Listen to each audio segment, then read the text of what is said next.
Hi,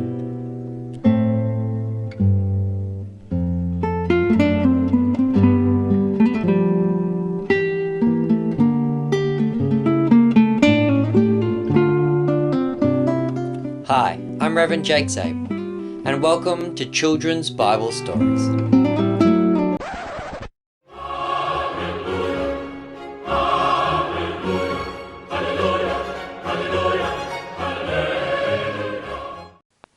Alright children, today is St. Stephen's Day, also known as Martymas, the day after Christmas. And so today we're going to do a special children's church history story about good King Wenceslas. So there is a Christmas carol known as Good King Wenceslas, which was written in the 1800s. And it tells the story of a king named Wenceslas, who was the king of Bohemia. So the carol about good King Wenceslas is that on the feast of Stephen, King Wenceslas was looking out of his castle and he saw out in the snow a poor peasant out there collecting firewood. And he calls to himself his little page boy to say, "Hey, do you know who that peasant is?" And the boy said, "Yeah, I know him. He lives quite a way away." And the king says, "Quick, let's get some meat and some wine and some good firewood, and we're going to go have a big feast with him tonight." And so they ran out into the snow to go help this peasant. And as they were going in the snow, it was too cold and strong for the page boy to keep up. And so the king instructs the boy to walk behind him, following in his footsteps, which will keep him warm and help him find his way. And then the final verse says that basically, just as this young boy followed in the footsteps of King Wenceslas, so too we Christians should follow the example of King Wenceslas and go and help the poor. Now, this carol is not a true story. This isn't actually a recorded story that ever happened. However, it is based on the very real, true King Wenceslas, or Duke Wenceslas, as we're going to discuss in a moment, and his actual works of charity. Let us study the actual history of good King Wenceslas.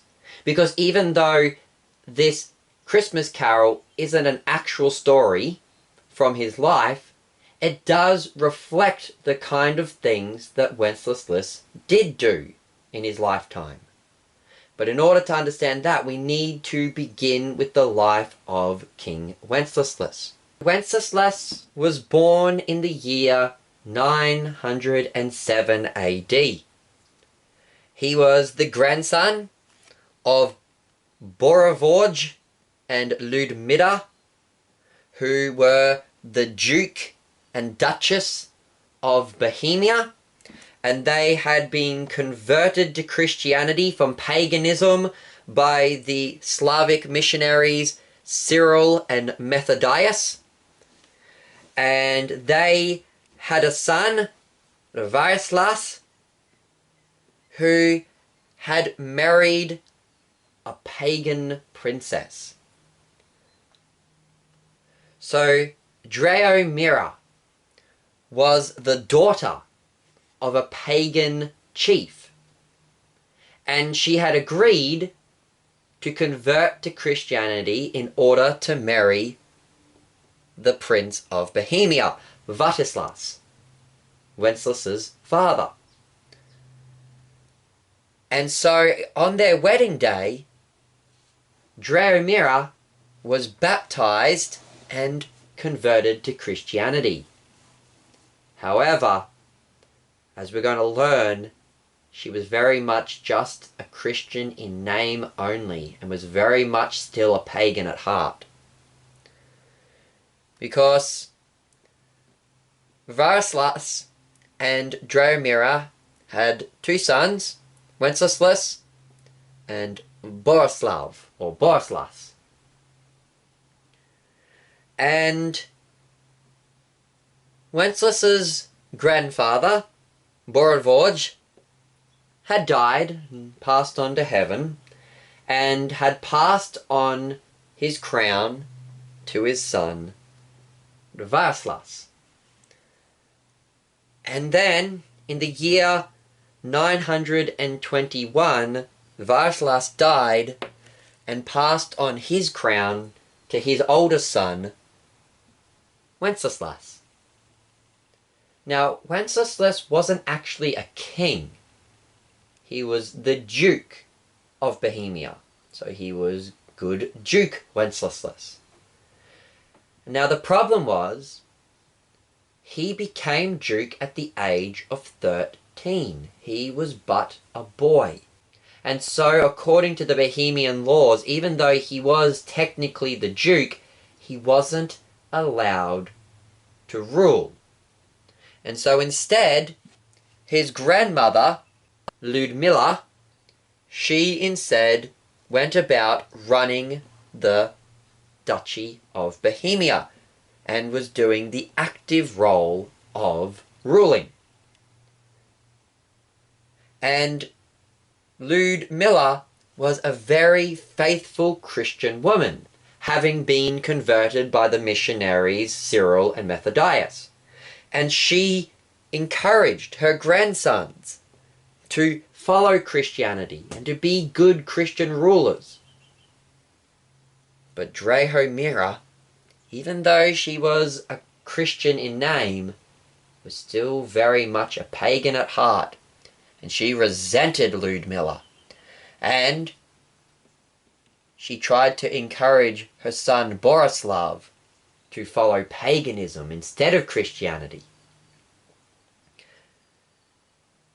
And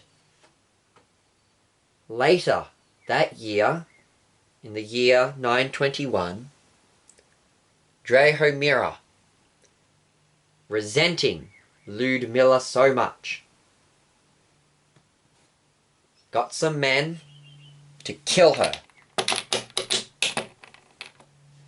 And with that, Drahomira became the ruler of Bohemia. As I said, technically Wenceslas, the rightful heir to the throne, was the ruler of Bohemia, but since he was not yet old enough to rule, his mother ruled in his place. And, as I said, she was a pagan at heart, and she hated Christianity. She was a wicked duchess. And she used her power to oppress the Christians and to fight against the Christians, to persecute the Christians of Bohemia and to suppress Christianity.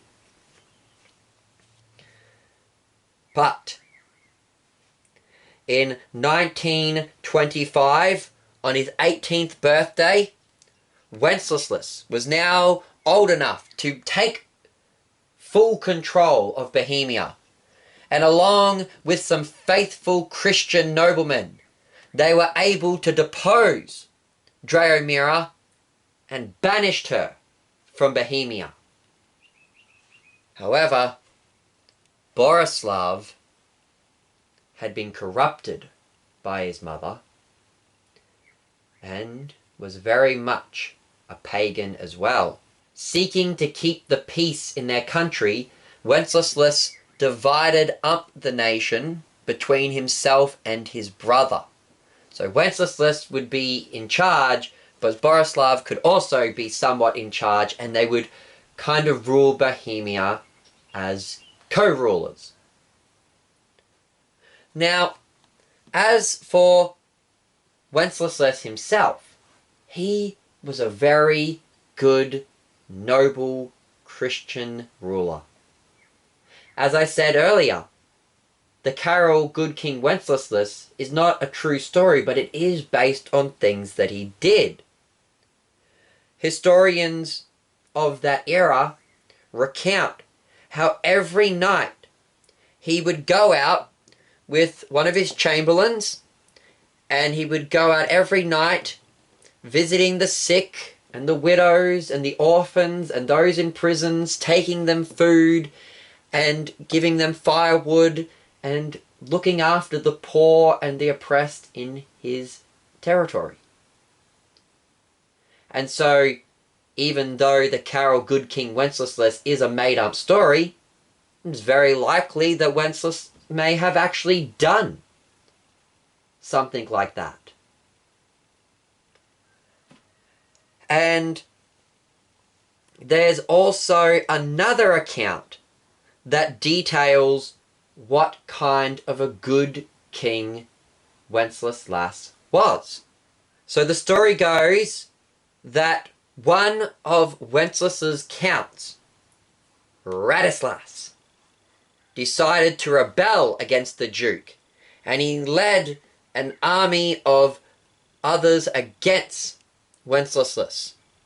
But when they met on the battlefield, seeking to avoid bloodshed, Wenceslas proposed to Radislas that they should handle the war between the two of them. That the two of them would have a one-on-one joust, and that's how they would decide the winner. And as the story goes, as Radislas was riding his horse towards Wenceslas, two angels appeared before Wenceslas, bidding him to stop. And seeing this, Radislas stopped his horse, jumped off, fell on his knees, and begged Wenceslas for forgiveness. Wenceslas humbly got off his horse, walked over to the man, told him to rise to his feet, embraced him, and forgave him. But sadly, despite all the good that Wenceslas had done in his life and during his rule, here's a very sad ending to his life. As I mentioned earlier, his brother Borislas had been corrupted by their mother to embrace paganism. And so, in the year 935, Borislav tricked Wenceslas. He invited him to come over to his place for a feast of one of the Christian saints. And as Wenceslas arrived, three noblemen who were loyal to Borislav attacked Wenceslas and started attacking him with their swords. And as Wenceslas was lying there, dying, his brother Borislav came out with a lance and finished off his brother. And so Wenceslas died as a martyr for the Christian faith. However, there is a slight upside to this story. After Borislav killed his brother, he was moved to the heart with remorse. He realized, oh no, I just killed my own beloved brother. And he became repentant and sorrowful over what he had done. And in that moment, Borislav realized that this paganism thing was not a good thing at all. That paganism was violent and wicked and evil and caused him to kill his brother. And so he denounced paganism. And as the legend goes, that very day that Borislav had killed Wenceslas, the wife of Borislav had given birth to a son. It is possible that maybe this birth is what encouraged Borislav to kill Wenceslas that day, knowing that he would have an heir to follow in his footsteps. But moved by remorse for what he had done, Borislav took his newborn son and he named him Straktvas, meaning dreadful feast, because of what had happened that day. And because he had killed his brother out of paganism, turning his back on God, and had done so to take the throne from his brother, he decided that his son would not ascend the throne, but that Strachwas would be dedicated to the church and would be raised to become a priest. And as for Wenceslas, as I mentioned earlier, he was not actually a king. Instead, he was the Duke of Bohemia. However, upon the death of Wenceslas, the Holy Roman Emperor Otto I awarded to Wenceslas the title of King of Bohemia. And so, even though Wenceslas had never used the title of king in his life, in his death, he was now known as Good King Wenceslas. And that's our story for today, children. I've been your host, Reverend Jake Zabel. Goodbye and God bless.